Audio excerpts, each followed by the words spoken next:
BD news 21। গোল table বৈঠক আহ্বান করেছিল। এখানে রাজনৈতিক দলের কয়েকজন নেতা ছিলেন, খুব সিলেক্টেড দেখলাম।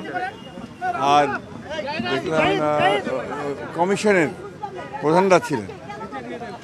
মূলত এখানে যে সংস্কারের ব্যাপারগুলো, যেগুলো আপনার যে কমিশনগুলো করা হয়েছে, সেই সম্পর্কে জাতিসংঘের মহাসচিবকে অবহিত করা হয়েছে।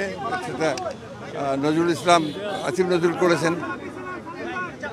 আমরা আমাদের বক্তব্যের মধ্যে যে কথা আমরা বলে আসছি, সে একই কথা বলেছি আমরা, যে সংস্কার তো অবশ্যই করতে হবে। আমরা তো সংস্কারের কথা সবার আগে বলেছি, সেই সংস্কারটা অবশ্যই করতে হবে, কিন্তু সেই সংস্কারটা যত দ্রুত করা যায়। আমরা যেটা বলেছি, আমরা মূলত যে নির্বাচন কেন্দ্রিক যে বিষয়গুলো আছে সেগুলো করে ফেলা এবং তার দ্রুত ইলেকশন করা এবং একটা পার্লামেন্টের মাধ্যমে বাকি বিষয়গুলোকে আপনার করতে হবে। এটা একটা চলমান প্রক্রিয়া, সেই বিষয়গুলো আমরা বলে এসছি। কে? না, উনি এই ব্যাপারে কোনো কমেন্ট করেন।